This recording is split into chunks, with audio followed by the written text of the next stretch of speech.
At the age of 18, I set my first ever goal, and my life changed forever. 7 years later, I still use a similar format, with a few adjustments here and there to simplify things. So without further ado, here is my system.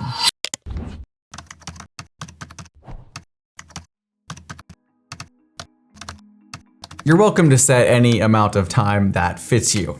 However, the shorter the amount of time, the more tangible it will be, and the easier it'll be for you to adjust and catch yourself if you get off course. The longest I've set is a 2-year goal, and currently I set quarterly goals. After you define the duration of your goal, you want to define the end result. This needs to be a clear finish line. There shouldn't be any confusion as to when you accomplish it. By the way, this is called your main definite purpose, according to Brian Tracy, which basically means that this is the one thing that, if accomplished, will create the most positive change in your life or area of life. If you're having a hard time defining this and narrowing it down, just write down all of the goals you have right now and go through, and for each one, ask yourself, if I accomplished this, will this create the most positive change in my life or area of life, such as business, personal life, etc. Not that complicated, it just takes time. Here's mine for the last quarter.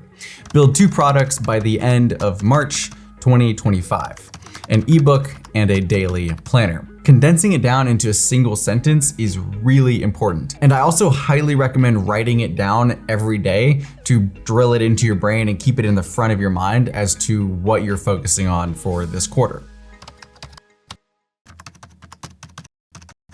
There's basically no point in defining what you want unless you build systems to take you in that direction. These are consistent forms of action that directly impact your goal. The easiest way to figure out where to start is by figuring out how to make your goal fail. It sounds a little counterintuitive, I know, just bear with me. I've explained this before, but I'll repeat myself because of how cool I think this practice is.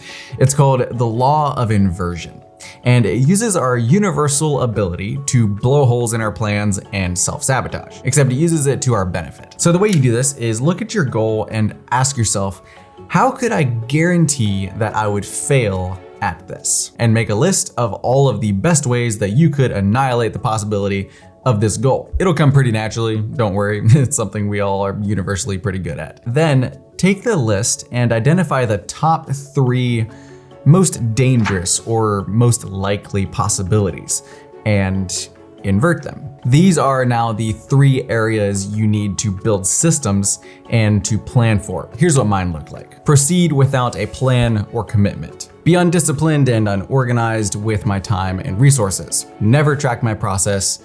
Let it fade into oblivion. Based on these top 3 biggest fail possibilities, I created an action statement answering the question of, what do I need to accomplish this? Obviously, the goal here is to build systems, right? Based on all of that, here is what I wrote.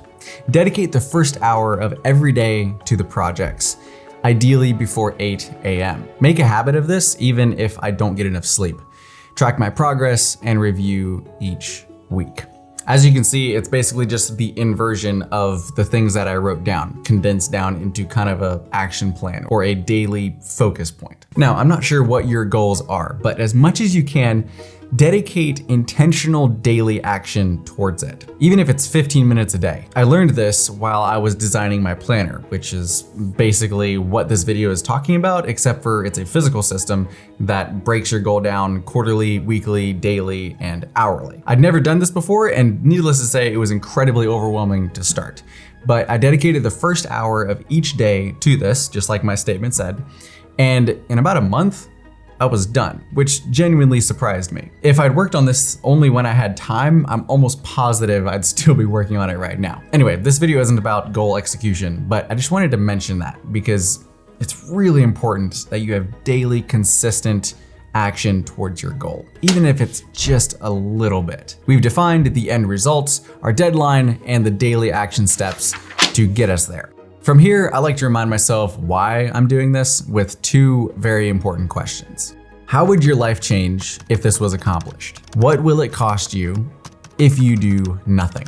Now, this is the bare bones of goal setting, and in my opinion, the most important. Even if you do this very badly, you'll still be better off than having done nothing. If you want the Notion page that I personally use to plan out my quarterly goals, it's in the description for free, but maybe that's not really your thing and you want more of a physical option that helps you execute your goals. In that case, my planner will be available for purchase in a few weeks.